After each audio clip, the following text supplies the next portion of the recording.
My name is Sophia Langford, and I am 26 years old. I work as a senior financial analyst at a private wealth firm inside the gated enclave where most of the people I once called family still keep homes they can no longer afford to maintain on their own. I had spent the last 8 months quietly pulling threads that should never have been pulled, and I had done it without telling a single person what I was doing. That was the only way to stay ahead of people who had spent years rewriting every story to keep themselves comfortable. If you have ever watched someone you trusted try to hand you a pen and call it love, you already know why I stopped waiting for explanations. The last chance meeting took place in a private dining room at the Highlands Club, the only place inside the enclave where conversations like this could happen without anyone outside the gates hearing about it. My mother had sent the invitation through her assistant 3 days earlier. The subject line read simply, "Family Resolution, Final Opportunity." No greeting, no explanation, just the time, the location, and the instruction to arrive alone. I arrived 5 minutes early the way I always did when I needed to control the first 60 seconds of any room. She was already there when I walked in, seated at the head of the long mahogany table with Claire Benson on her right. Claire had been my mother's closest friend since before I was born. She owned the small but exclusive interior design firm that had decorated half the houses in the enclave, including the one my mother still lived in. Claire smiled when she saw me, the same warm, practiced smile she used on clients who were about to spend more money than they should. My mother did not smile. She gestured to the chair directly across from her. "Sit down, Sophia. We have a lot to cover and very little time." I sat. I placed my leather portfolio on the table but did not open it. I kept my hands folded in my lap and waited.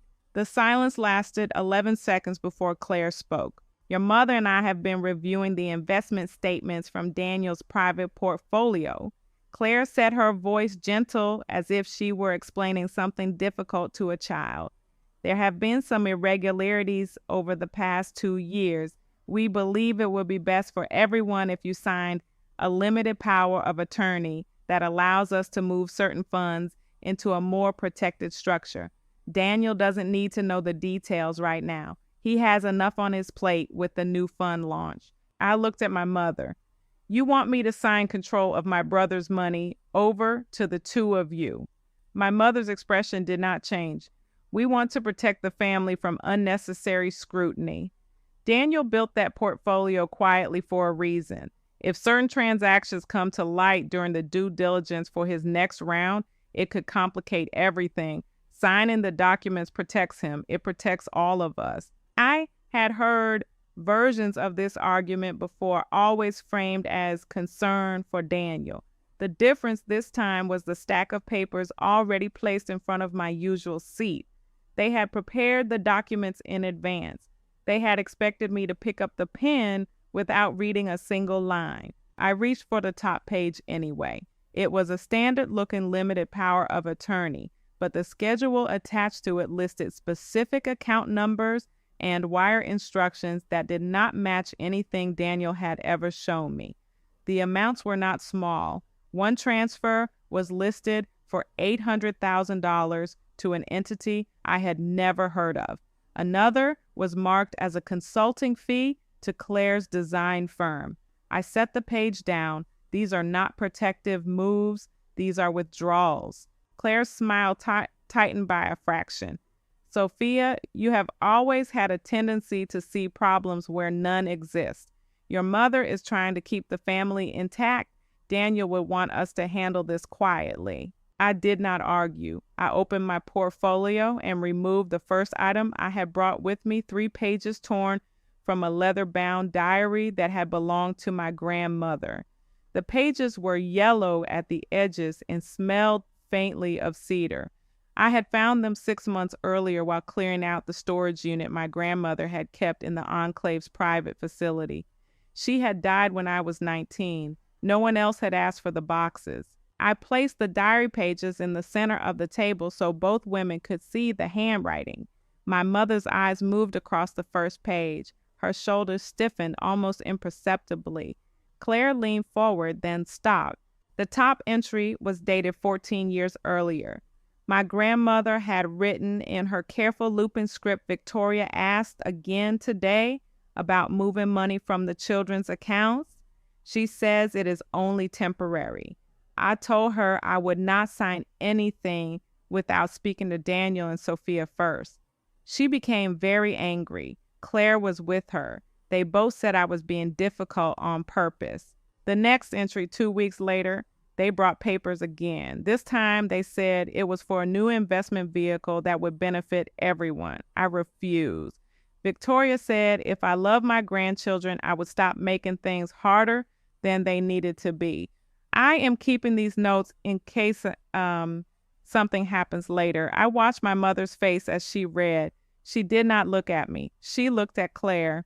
Claire's voice was quieter now. Those pages are out of context. Your grandmother was not well toward the end. She imagined things. I reached into the portfolio again and removed a small digital recorder, the kind people used to use before phones made everything easy to capture. I had found it in the same storage unit inside a shoebox with old photographs. The tape inside was still intact. I had transferred the audio to my phone 3 nights earlier and listened to it twice. I had not told anyone what was on it. I set the recorder on the table between us and pressed play. The first voice was my mother's, younger but unmistakable. If she won't sign, we do it another way. Claire knows people who can move the funds without leaving obvious trails. Daniel never checks the quarterly statements anyway. He trusts us. Claire's recorded voice answered calm and practical. As long as the amounts stay under the reporting thresholds, no one will notice.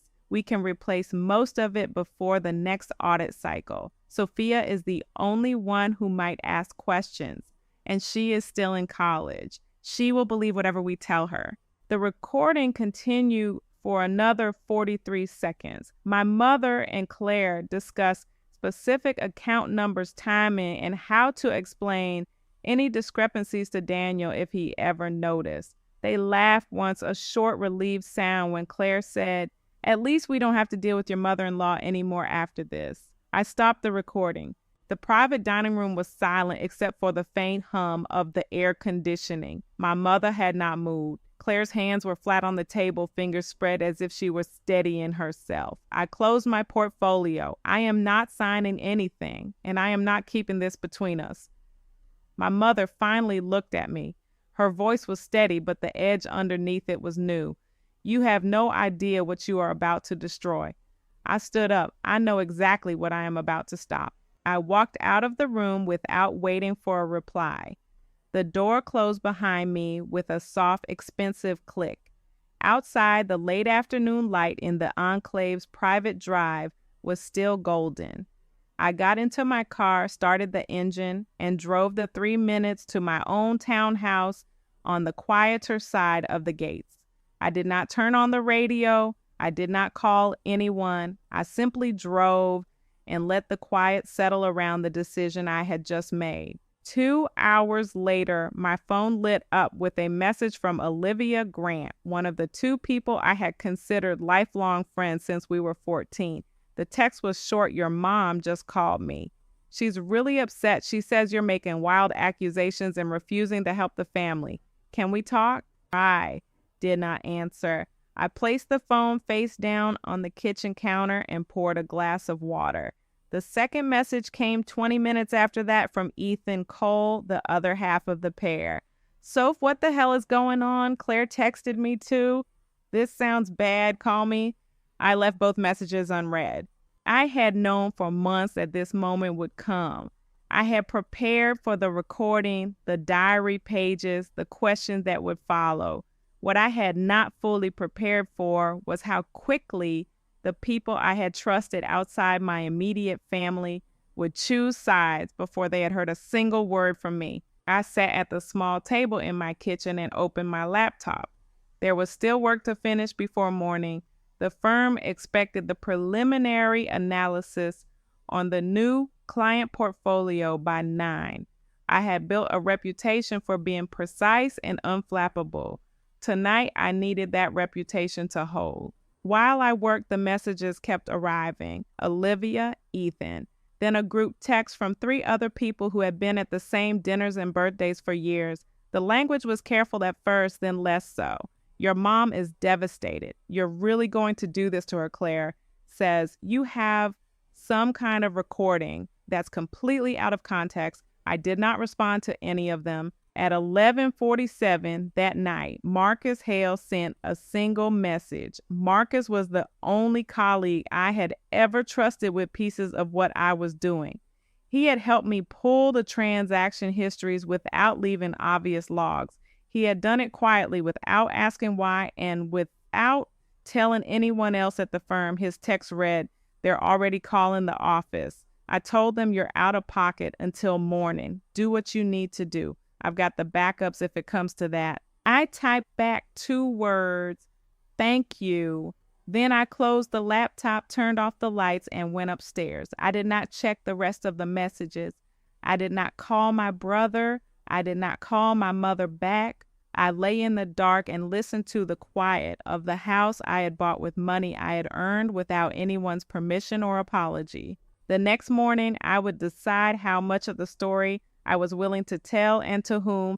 For the first time in a long time, that decision belonged entirely to me. I woke the next morning to a phone screen filled with notifications that had arrived while I slept. Olivia had sent 7 messages between midnight and 3. Ethan had sent 4. 3 other people from the same circle had added their own versions of the same story. The language was consistent. My mother was devastated. Claire was concerned. I was being difficult on purpose and refusing to help the family through a difficult time.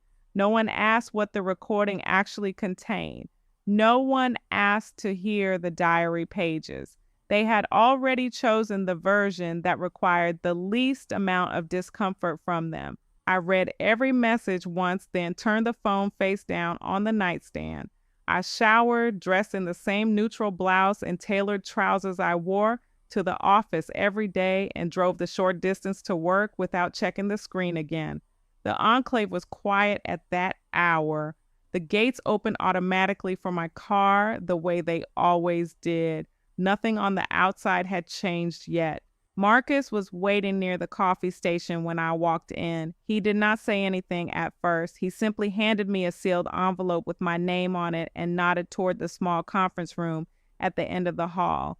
I followed him inside and closed the door. He had printed the transaction histories I had asked him to pull the week before.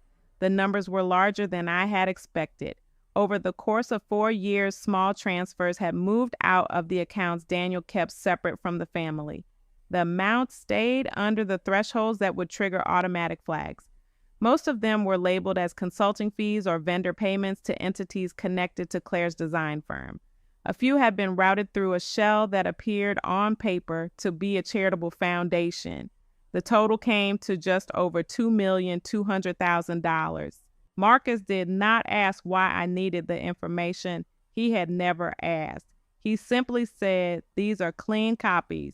I kept the originals off the main server. If anyone comes asking questions later, there will be a record that the request originated from compliance, not from you." I thanked him and put the envelope in my bag. He left the room first. I stayed another minute looking at the clean lines of the conference table and the view of the enclave's private golf course beyond the glass.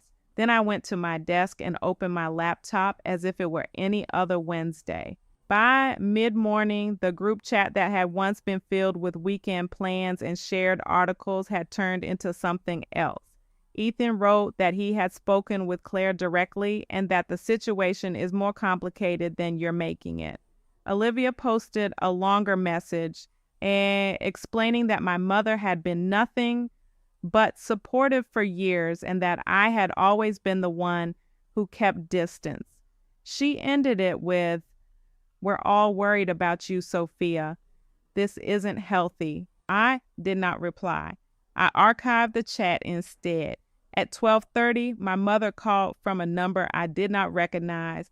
I let it go to voicemail. She called again from her regular number 5 minutes later. This time I answered. Her voice was the same controlled tone she had used in the private dining room. You humiliated me and Claire in front of each other. That was unnecessary. We can still fix this if you come to the house this evening. Bring the recording and the pages. We will discuss what actually happened and how to protect Daniel. I kept my answer short. I am not coming to the house, and I am not giving you the recording.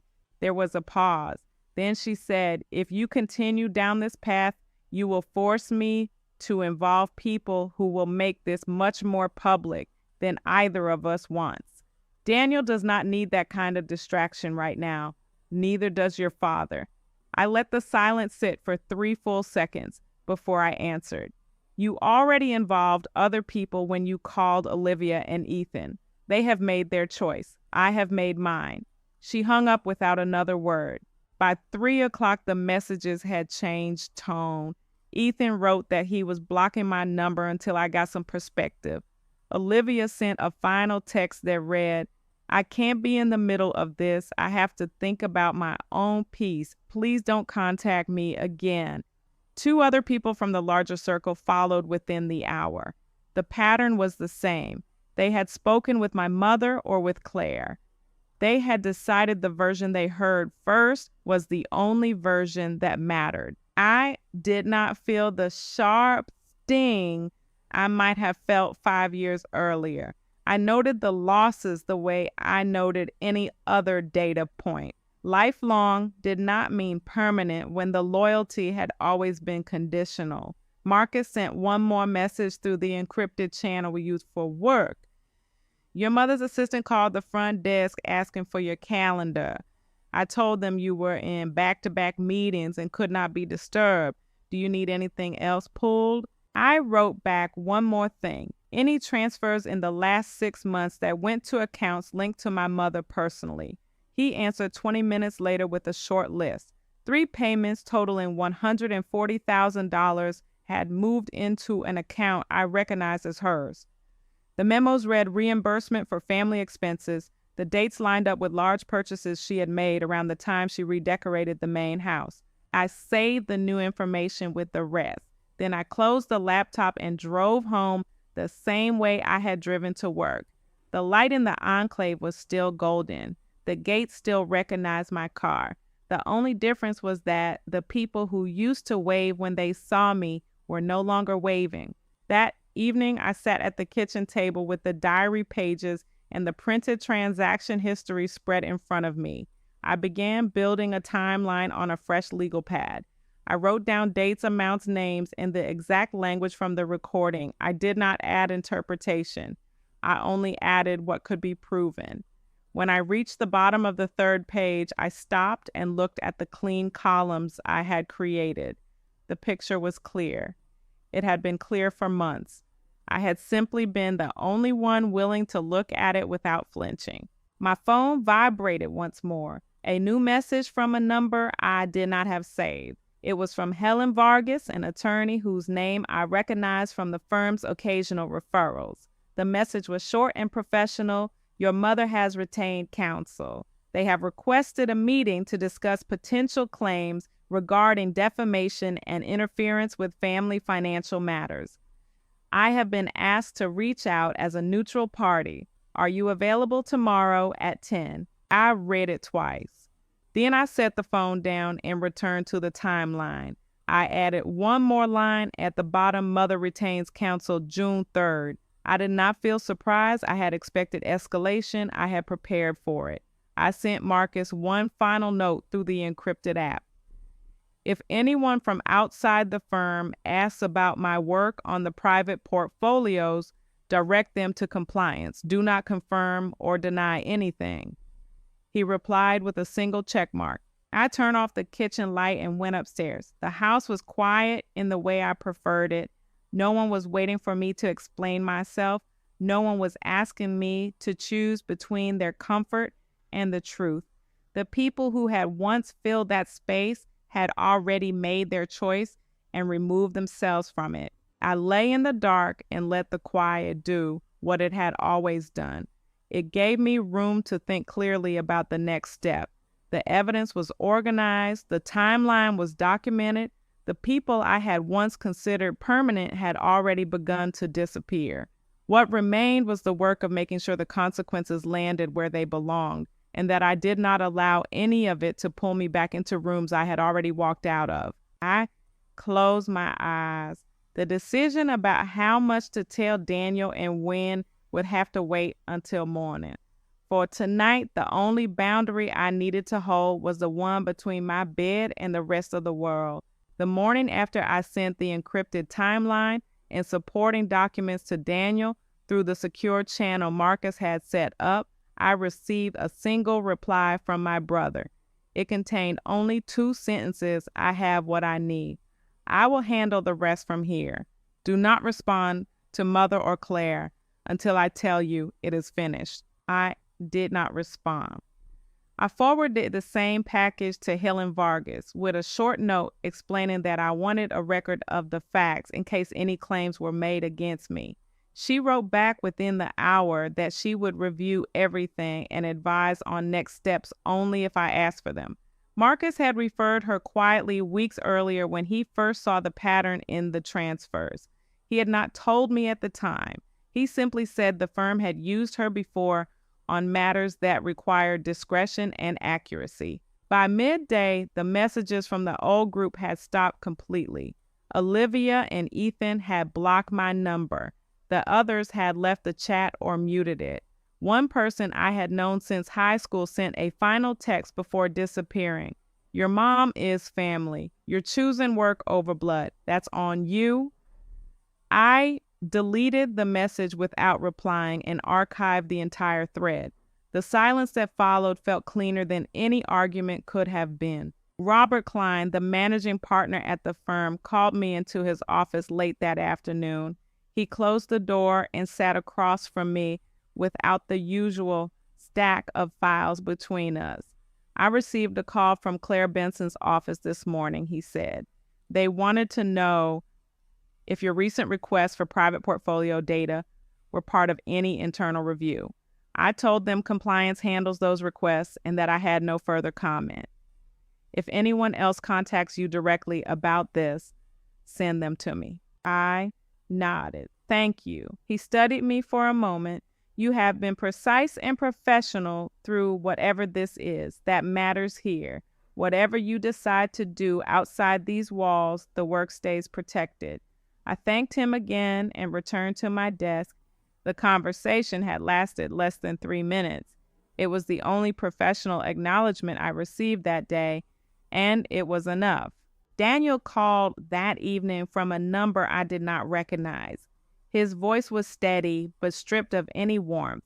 I have frozen every account Mother and Claire had access to. The transfers totaled just over $2 million. Some of it went to her personal accounts under the label of family expenses. The rest moved through Claire's firm as inflated consulting fees.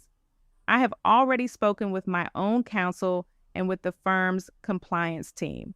They are treating this as internal embezzlement. Mother and Claire will be required to return the funds or face civil action.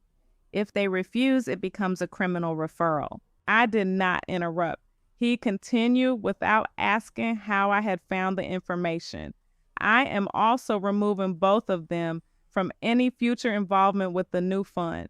That decision is final. If you have additional documentation, send it through the same channel. Otherwise, stay out of it. I will not ask you to testify or to speak with her again. I will send everything I have, I said. Good. He paused. You did the right thing by not signing and by not coming to the house when she asked.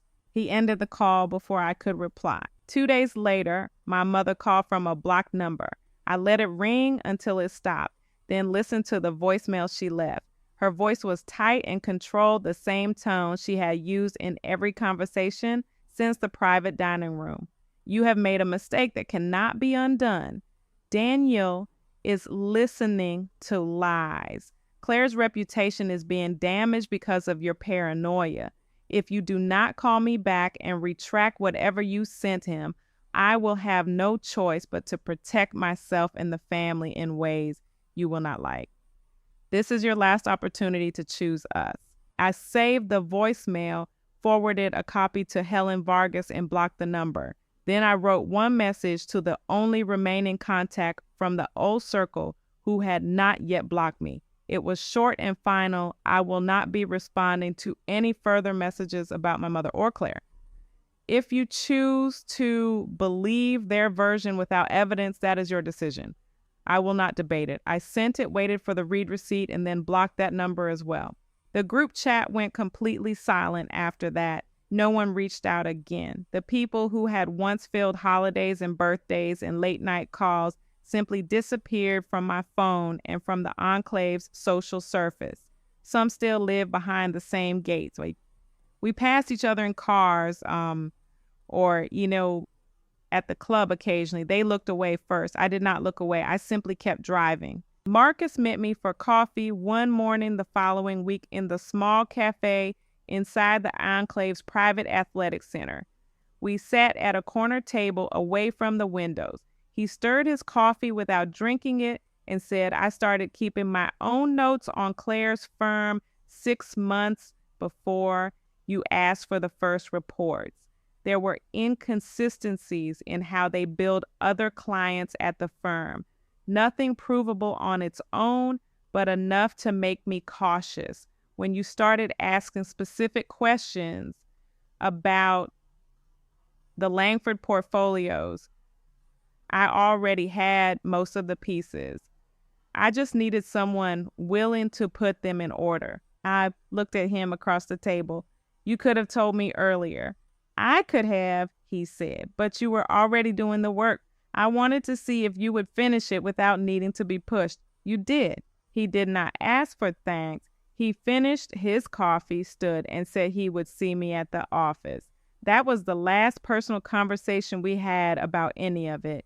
He continued to route any external questions through compliance exactly as I had asked. He never mentioned the matter again unless it was strictly professional. Helen Vargas called 2 weeks later with an update. Your brother's counsel has filed the civil complaint. The accounts are frozen.